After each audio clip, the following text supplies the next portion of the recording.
Subscribe now and press the bell icon. Never miss an update.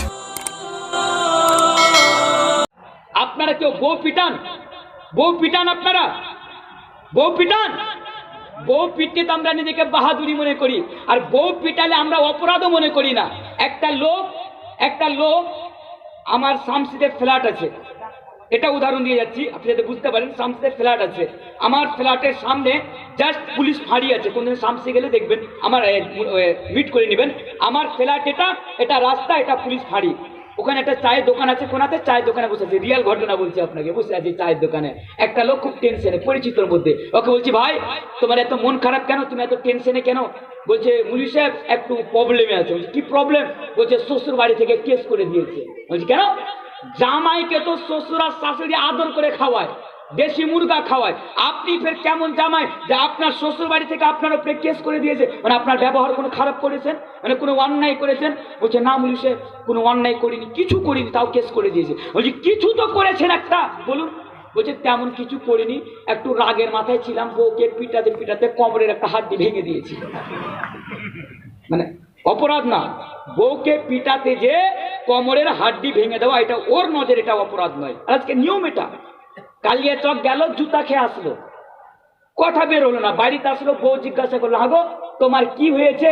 তখন উত্তরে বলে দিল, জুতা খুলে বউকে পিটাতে শুরু করে দিল। মানে ওখানে ওর হিম্মত ছিল না কোনো কথা বলার। বাড়িতে এসে বউকে পিটিয়ে নিজেকে মত সাबित করতে লাগলো। एक बात हमेशा याद रखिए, लोगों सुनो, बीबी को मारकर अगर आप खुद को बहादुर समझते हैं ना, तो ये आप बहादुर नहीं। बीबी को मारना ये आपकी बुज़दिली है, ये आपकी कायरता है। बीबी को मारना ये आपकी बुज़दिली और आपकी कायरता है। বউকে মেরে আপনি নিজেকে বাহাদুর মনে করেন, এটা কখনো হতে পারে না। খবরদার, বউর উপরে আপনি হাত উঠাবেন না।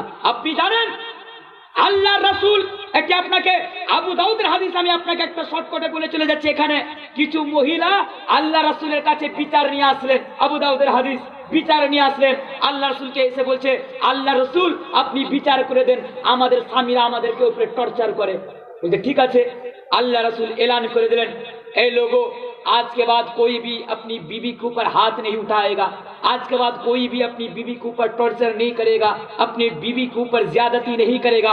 अल्लाह रसूल बोले दिलेन, साहाबा किरामरा मेने गेलेन। কিছুদিন পরে একজন সাহাবা এসে আল্লাহ রাসূলকে বলছে, আল্লাহ রাসূল আপনি যে আমাদেরকে বিবিকে শাসন করতে মারতে নিষেধ করেছিলেন, আমরা ছেড়ে দিয়েছি, কিন্তু বাড়িতে আর পরিবেশ করতে পারি না, মানে বিবি শেরনি হয়ে গেছে, শেরনি। আল্লাহ রাসূল একটু কিছু করেন। আল্লাহ রাসূল বললেন, ঠিক আছে তোমরা তোমাদের বউকে শাসন করতে পারবে, একটু তোমরা তোমার বউকে শাসন করবে, খবরদার তার মানে এটা নয় যে তুমি বাড়ি যে তোমার বউকে গরু পিটা করে পিটাবে, আর মানে এটা নয়। আল্লাহ রাসূল বললেন তোমরা একটু শাসন করবে। আজকে আমরা কেমন জানেন, যদি বলে দেওয়া হয় ঠিক আছে, একটু রিয়ায়াত আছে, আপনার বউ যদি একটু এদিক ওদিক করে, একটু আপনি আপনার বউকে মারতে পারেন। আপনি কেমন করে মারতে শুরু করবেন? আমিও তো পাড়া গ্রামের ছেলে, বউ যখন মানুষ পিটাতে লাগে, মুখের ভাষা, আল্লাহ এত খারাপ তার মুখের ভাষা, কি বলবে, মানে গ্যালটা যা দিবে। আমি তো মূল বিষয় মানুষের গ্যালটা দিতে পারবো না, গ্যালটা বাদ দিয়া বলবে, এমন করে মারবো তোকে বাপ কইয়া ছাড়বো। মানে বউকে বলে বাপ কইয়া ছাড়বে না, নাউযুবিল্লাহি মিন যালিক। আজকে এই হচ্ছে আমরা আমাদের মুখের ভাষা, আর আজকে আমাদের কার্যকলাপ। তাই আমি আপনাকে বলে যাচ্ছি। তারপরে আল্লাহ রাসূল সাহাবাদেরকে বলে দিলেন। কিছুদিন পরে কিছু মহিলা হযরত আয়েশা রাদিয়াল্লাহু তাআলা আনহার কাছে এসে বলছে, আয়েশা এই দেখুন, আয়েশাকে দেখাচ্ছে আবু দাউদের হাদিস, দেখে বলছে, আয়েশা দেখুন আমাদের স্বামীরা আমাদেরকে কি করে মেরেছে। এই কথা আল্লাহ রাসূলের কানে গেলেন। আল্লাহ রাসূল সাহাবাদের সামনে দাঁড়িয়ে বক্তব্য দিলেন। সেই বক্তব্য দিতে গিয়ে আল্লাহ রাসূল বললেন, আল্লাহ রাসূল কি বললেন শুনো, খায়রুকুম খায়রুকুম লিআহলিহি ওয়া আনা খায়রুকুম লিআহলি, তোমাদের মধ্যে সবচেয়ে অতি উত্তম ব্যক্তি হলো সেই, আমার সাহাবারা, আমার উম্মতের লোকেরা, তোমাদের মধ্যে সবচেয়ে অতি উত্তম ব্যক্তি হলো সেই ব্যক্তি যে ব্যক্তি তার আহলে আয়ালের কাছে অতি উত্তম। বুঝতে পারলেন? সমাজে এভাবে বুঝুন হাদিসটাকে, সমাজে আপনি অতক্ষণ পর্যন্ত অতি উত্তম হতে পারবেন না, সমাজে আপনি অতক্ষণ পর্যন্ত অতি উত্তম ব্যক্তি হতে পারবেন না যতক্ষণ পর্যন্ত আপনি আপনার আহলে আয়ালের কাছে যতক্ষণ পর্যন্ত আপনি আপনার স্ত্রীর কাছে একটা ভালো মানুষ না হয়ে যাবেন, আপনি সমাজে ততক্ষণ পর্যন্ত একটা ভালো মানুষ হতে পারবেন না যতক্ষণ পর্যন্ত আপনার স্ত্রী এটা সার্টিফাই না করে দেবে যে হ্যাঁ আমার স্বামী ভালো, যতক্ষণ পর্যন্ত আপনি তার কাছে ভালো না হয়ে যাবেন। এই কথা বলছে কে? এই কথা আমি বলছি না, এই কথা আল্লাহর রাসূল বলছেন। তাই প্রত্যেককে সহজ ভাষাতে আমি একটা মেসেজ দিয়ে যাচ্ছি, খবরদার আপনার বউর উপরে টর্চার করবেন না, বউকে অত্যাচার করবেন না, বউকে অপমান করবেন না, বউর উপরে হাত উঠাবেন না। আরে ভাই, ওই মানুষ যেই মানুষ আপনার জন্য তার পিতা মাতাকে ছেড়ে, তার ভাই বোনকে ছেড়ে, তার আত্মীয় স্বজনকে ছেড়ে, তার এলাকাবাসীকে ছেড়ে আপনার বাড়িতে চলে এসেছে, খবরদার খবরদার আপনি তার উপরে টর্চার করবেন না। মা, আমি আপনার ছেলে হিসাবে, আপনি যদি বাড়িতে, আপনার বাড়িতে যদি বউ থাকে, আপনি যদি শাশুড়ি হিসাবে থাকেন, আমি আপনাকে বলে যাব মা খবরদার। আজকে আমরা দেখতে পাই সমাজে শুধু শাশুড়ি আর বউর ঝগড়া, শাশুড়ি বহুর ঝগড়া, শাশুড়ি বহুর ঝগড়া। মা, আমি আপনার ছেলে হিসাবে আমি আপনাকে অনুরোধ করব, মা আপনি আপনার বউর উপরে টর্চার করেন না, আপনি আপনার বউকে খারাপ নজরে দেখেন না, আপনি আপনার বউকে ভালোবাসুন। কারণ এই মেয়েটি অন্যজনের বাড়ি থেকে আপনার বাড়িতে মেয়ে হিসাবে এসেছে, বউ হিসাবে এসেছে, আপনার বাড়িতেও মেয়ে আছে, আপনার মেয়েও কাউরি বাড়িতে বউ হিসাবে যাবে। তাই মা, ভালো শাশুড়ি হওয়ার সাথে সাথে আপনি একজন ভালো মা হওয়ার চেষ্টা করবেন আপনার বউর কাছে। এটি আমার মেসেজ আপনার কাছে দিয়ে গেলাম। আপনি আপনার বউয়ের দেখাশোনা করবেন, যেরূপ আপনি নিজের মেয়ের দেখাশোনা করছেন সেরূপ আপনি আপনার বৌমার দেখাশোনা করবেন। এটি অনুরোধ আমি আপনাকে করে গেলাম, আপনাকেও করে গেলাম। দুটি চলে গেলাম, তৃতীয় নম্বর পয়েন্ট বলে ইনশাআল্লাহ আমি এখানে একসাথে আমরা দোয়া করে বিদায় নিব। তৃতীয় নম্বর, মা হয়ে গেল, বউ হয়ে গেল, বেটি হয়ে গেল, বউ হয়ে গেল, মায়ের উপরে বলি আজকে আমাদের সকলের বাড়িতে মা আছে। মা আছে বলে আমরা পৃথিবীতে এসেছি, মায়ের গর্ভ থেকে আমরা জন্ম নিয়েছি। কিন্তু এটিও দুঃখের সাথে বলতে হচ্ছে যে মায়ের সাথে আমরা আজ পর্যন্ত হয়তো অনেকে আছেন যারা ভালো ব্যবহার করতে পারি না। বেশি কয়েকটি হাদিস আমি আপনাদের সামনে বলে যাই, মনে রাখবেন। আল্লাহ তাবারক ওয়া তাআলা পবিত্র কোরআনে নিজের হক বর্ণনা করার পরে পরে মনে রাখবেন মায়ের হক বর্ণনা করেছেন। হ্যাঁ, এখানে বাবারও হক বর্ণনা করা হয়েছে, বাবাও যুক্ত আছেন। তবে আমার পয়েন্টটি মহিলা বলে আমি মাকে নিয়ে আসলাম। মনে রাখবেন আল্লাহ তাবারক ওয়া তাআলা পবিত্র কোরআনের মধ্যে বলেন আপনার বাড়ি যদি মা থাকে আপনি আপনার মায়ের সাথে ভালো ব্যবহার করবেন। ওয়া কাদা রাব্বুকা আল্লা তা'বুদু ইল্লা ইয়্যাহু ওয়া বিল ওয়ালিদাইনি ইহসানা ইম্মা ইয়াবলুগান্না ইনদাকাল কিবরা আহাদুহুমা আও কিলাহুমা ফালা তাকুল লাহুমা উফ ওয়া লা তানহারহুমা ওয়া কুল লাহুমা কাওলান কারীমা ওয়াকফিজ লাহুমা জানাহা যুল্লি মিনার রাহমা ওয়া কুর রাব্বিরহামহুমা কামা রাব্বায়ানি সাগীরা। আপনি আপনার মায়ের সাথে ভালো ব্যবহার করবেন। আরে মায়ের যে অনেক বেশি, আরে মায়ের অধিকার যে অনেক বেশি। একজন সাহাবা আল্লাহ রাসূলকে এসে জিজ্ঞাসা করছেন, আল্লাহ রাসূল মান আহাক্কুন নাস বিহুসনি সাহাবাতি। ইয়া আল্লাহ রাসূল বলেন আমি এই বিশ্বের বুকে, এই পৃথিবীর বুকে, এই আকাশের নিচে, জমিনের উপরে আমি সবচেয়ে বেশি ভালো ব্যবহার কার সাথে করব? মান আহাক্কুন নাস। আল্লাহ রাসূলকে যখন জিজ্ঞাসা করা হলো আল্লাহ রাসূল বললেন উম্মুকা, তোমার মায়ের সাথে। জিজ্ঞাসা করা হলো সুম্মা মান, আবার কার সাথে? বলা হলো উম্মুকা, তোমার মায়ের সাথে। আবার জিজ্ঞাসা করা হলো কার সাথে? বলা হলো উম্মুকা, তোমার মায়ের সাথে। আল্লাহ রাসূলকে বারবার জিজ্ঞাসা করা হচ্ছে আল্লাহ রাসূল আমি কার সাথে ভালো ব্যবহার করব? আল্লাহ রাসূল বলছেন তোমার মায়ের সাথে, তোমার মায়ের সাথে, তোমার মায়ের সাথে, তোমার মায়ের সাথে। ভাইরা আমার, বন্ধুরা আমার, বাবার থেকে মায়ের 3 গুণ বেশি অধিকার। তাহলে বাবাকে কি ইসলাম অধিকার দেয়নি? না না না, বাবাকে ইসলাম অধিকার দিয়েছে, বাবার অধিকার রয়েছে। তবে আমার বক্তব্য পয়েন্ট বাবার উপরে নয়, মায়ের উপরে বলে আমি আপনাকে বলে যাচ্ছি বাবার থেকে মাকে 3 গুণ বেশি অধিকার দিয়েছে। এই হাদিসটি অনুযায়ী যে হাদিসটা আমি আপনার সামনে বললাম, তারপরে চতুর্থবার যখন বলা হলো সুম্মা মান, তারপরে কার সাথে? আল্লাহ রাসূল বললেন আবুকা, তোমার বাবার সাথে। ভাইরা আমার, বন্ধুরা আমার, মায়ের সাথে আপনারা ভালো ব্যবহার করবেন, মায়ের সাথে আপনারা খারাপ ব্যবহার করবেন না। একজন যুবক আল্লাহ রাসূলের কাছে বলছে আল্লাহ রাসূল আপনি আমাকে ইজাজত দেন, আপনি আমাকে পারমিশন দেন, আমি ওই আল্লাহ রাস্তায় জিহাদ করতে যেতে চাই, আমি ওই লড়াইয়ে শরীক হতে চাই। আল্লাহ রাসূল বললেন তোমার বাড়িতে কি মা আছে? তোমার বাড়িতে কি মা আছে? উনি বললেন হ্যাঁ আল্লাহ রাসূল, আমার বাড়িতে মা আছেন। আল্লাহ রাসূল বললেন তোমাকে যুদ্ধের ময়দানে যেতে হবে না, তোমাকে দুশমনের সাথে লড়াই করতে যেতে হবে না, তোমার বাড়িতে মা আছে, যাও তুমি তোমার মায়ের সাথে ভালো ব্যবহার করো। এটি হচ্ছে তোমার কাছে, এজন্য তোমার মায়ের পায়ের তলে জান্নাত। আরেকটি হাদিস, তোমার মায়ের পায়ের পার্শ্বে জান্নাত। আল্লাহ রাসূল বলে দিলেন, হাদিসটি থেকে বুঝতে পারলাম জিহাদের চেয়েও এখানে আফজাল মায়ের সাথে ভালো ব্যবহার করা, মায়ের ইতাআত করা, মাকে দেখাশোনা করা। আর একটি হাদিস আমি আপনাকে বলি, হযরত আব্দুল্লাহ ইবনে আব্বাস থেকে হাদিসটি বর্ণিত। আল্লাহ রাসূলকে যখন জিজ্ঞাসা করা হলো, ইয়া আল্লাহ রাসূল, আল্লাহ তাবারক ওয়া তাআলার কাছে সবচেয়ে প্রিয় আমল কি? আল্লাহ রাসূল, আল্লাহ তাবারক ওয়া তাআলার কাছে সবচেয়ে প্রিয়তম আমল কি? আল্লাহ রাসূল বললেন, আসসালাতু আলা ওয়াক্তিহা, সময়ের উপরে নামাজ পড়া, সময়ের উপরে নামাজ পড়া। নামাজের উপরে কথা বলবো না, নামাজের উপরে একটাও কথা বললে আপনার চুলকানি শুরু হয়ে যাবে। সব বলেন মুলিম সাহেব, জালসাতে খালি নামাজের কথা করবেন না, কারণ নামাজের কথা শুনে কানটা একদম পৌঁছায় গেছে। কিন্তু মনে রাখবেন, নামাজটাই আসল ইবাদত।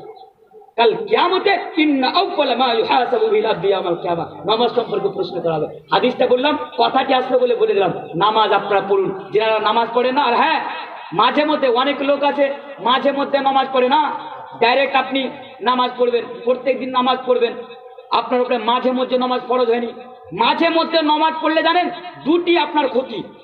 জাস্ট এক দু মিনিট আমি আপনার কাছে বসে, মাঝে মধ্যে নামাজ পড়লে দুটি আপনার ক্ষতি। কেমন? মাঝে মধ্যে নামাজ পড়া এক হচ্ছে মুনাফিকের আলামত। কার আলামত? মুনাফিকের আলামত। নামাজ ছেড়ে ছেড়ে নামাজ পড়া মুনাফিকের আলামত এক। আর দ্বিতীয় ক্ষতি কি জানেন? দ্বিতীয় ক্ষতি আমি আপনাকে একটু বলি। একটা লোক হঠাৎ নামাজ পড়তে চলে গেছে, কোনোদিন নামাজই পড়ে না, নামাজ পড়তে চলে গেছে হঠাৎ। ইমাম সাহেব বক্তব্য দিতে দিতে উনি বক্তব্য দিচ্ছেন, দেখো যেমন আমি বললাম বউকে ভালোবাসো, ইমাম সাহেব বলছিলেন যে তোমরা তোমার বউকে ভালোবাসো। একজন জিজ্ঞাসা করে, আল্লাহ রাসূল, ইমাম সাহেব এমন কোনো পদ্ধতি আছে যেটা করতে গেলে বউ আর স্বামীর মধ্যে ভালোবাসাটা আরো ঘনিষ্ঠ হয়ে যাবে? আল্লাহ উনি বলছেন, ইমাম সাহেব বলছেন, হ্যাঁ একটা জিনিস আছে। বলছে কি? বলছে তোমার বাড়িতে যখন কোনো জিনিস তোমার বউ রান্না করবে তখন তুমি একটু খালি প্রশংসা করে দেবে তোমার বউয়ের, আজকে কি সুন্দর রান্না করেছে গো, বাহ, মনটা জুড়িয়ে গেল খেয়ে। একটু মানে বউর প্রশংসা করবেন, মাঝে মধ্যে বউর প্রশংসা করবেন, বউর একটু তারিফ করবেন, দেখবেন আপনার বউ আপনাকে খুব ভালোবাসবে। এই যুবক নতুন নতুন বিয়ে করেছিল, মানে 2-3 বছর হয়েছিল বিয়ে করা। এর এই কথাটা মানে ওর আর বউর মধ্যে মানে একটু আনবান লাগে থাকতো। বলছে আজ একটা কথা শিখলো নামাজ পড়তে এসে। বাড়িতে গিয়েছে আর বাড়িতে যাওয়ার বউকে বলছে, মানে খেতে দিয়েছে, জোরে নামাজ ছিল, খাওয়া দাওয়ার পরে আর বউকে বলছে, আল্লাহু আকবার, কি রান্না করেছে গো, দারুণ রান্না, দারুণ টেস্ট, আজকে খেয়ে মনটা শান্তি হয়ে গেল, কি সবজি। আর ওর বউর হাতের উপরে একটা ভাতের গামলা ছিল, পুরা ভাতের গামলা মাথা ঠক করে মেরে দিয়েছে। বলছে, তোমার সাথে 3 বছর থেকে আছি, এতদিন থেকে রায়না খেলেছি, তোমার মুখ থেকে কোনদিন প্রশংসা শুনতে পেলো না, আজ বাড়ি পার্শ্বের বাড়ির বৌদির সবজি তোমাকে লেসে দিতে পারে, প্রশংসা তোমার মুখে। এটা এক ক্ষতি। ওই জন্য দুটো ক্ষতি আপনার, ওই জন্য কন্টিনিউ আপনারা নামাজ পড়তে যান। হ্যাঁ, তো হাদিসটি কেন বললাম? আসসালাতু আলা ওয়াক্তিহা, সময়ের উপরে নামাজ পাঠ করা। আবার জিজ্ঞাসা করা হলো, আল্লাহ রাসূল তারপরে তো আল্লাহ রাসূল বললেন, সুম্মা বিররুল ওয়ালিদাইন, সুম্মা বিররুল ওয়ালিদাইন, তোমার পিতা মাতার সাথে নেকি করা, মানে মায়ের সাথে ভালো ব্যবহার করা, বাবার সাথে ভালো ব্যবহার করা। মায়ের অনেক অধিকার রয়েছে। তাহলে 3টি পয়েন্ট আমি আপনাদের সামনে 12টা থেকে নিয়ে 1:30 মানে 1.5 ঘন্টা আলোচনা করলাম।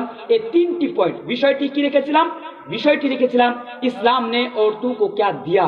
তার মধ্যে 3টি ভাগে বিভক্ত করলাম, বেটি, মা, বউ। আর এই ব্যাপারে আলহামদুলিল্লাহ আমি যথেষ্ট কোরআন এবং আহাদিসকে সামনে রেখে এবং বাস্তবকে সামনে রেখে আমি আপনাকে বুঝাবার চেষ্টা করেছি। আশা রাখছি আপনারা বুঝতে পারবেন। আপনাদের ডিমান্ড ছিল বাংলাতে বলা, আমি বাংলাতে বলে আপনাদের এখানে আবার বুঝিয়ে দিলাম। যা হোক, আমি এখনো শেষ করিনি, আমার কাছে একটা পুর্চি এসছে।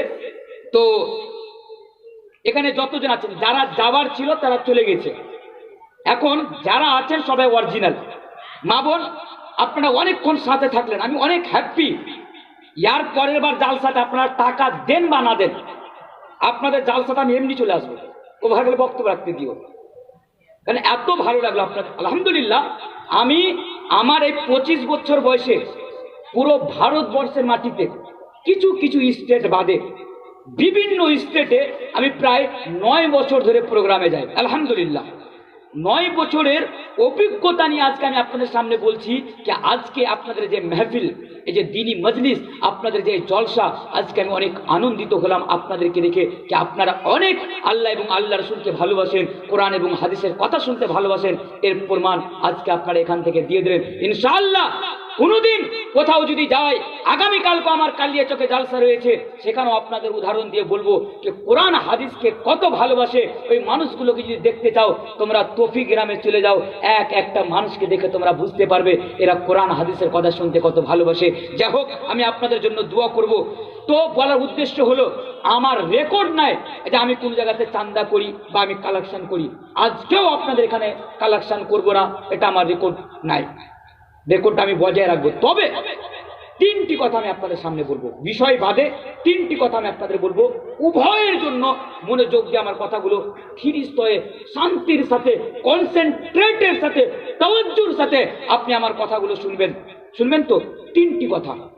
প্রথম নাম্বার কথা, কুল্লু নাফসিন যায়কাতুল মাউত। প্রত্যেক মানুষকে মৃত্যুবরণ করতেই হবে। কোনো সন্দেহ আছে? কোনো সন্দেহ?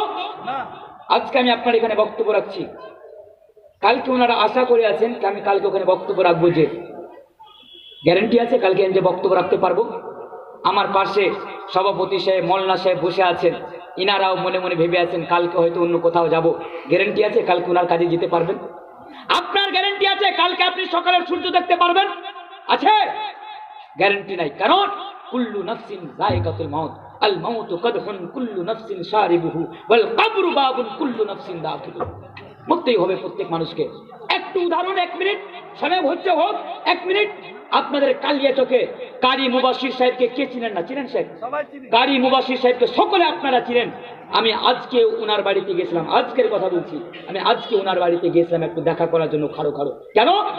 কারণটা হচ্ছে 1 বছর হয়নি এই চুরি আলা মোড়ে, 1 বছর হয়নি মনে হয়, আমার আর কারি সাহেবের লাস্ট প্রোগ্রাম ছিল। 2 দিনে জলসা, 2 দিনে আমি ছিলাম, লাস্ট দিন কারি সাহেব ছিলেন। 9টার সময় কমিটি আমাকে ডাকতে চলে এসছেন, तनवीर साहब ताड़ाताड़ी स्टेजे चले। मैं बोललाम क्या हुआ? बोला नहीं कारी साहब की आवाज़ बैठ गया, जल्दी चलिए। बोला कारी साहेबेर आवाज़ बসে গেছে, আপনি চলেন। আমি তাড়াতাড়ি কোট করলাম, তারপরে স্টেজে গেলাম।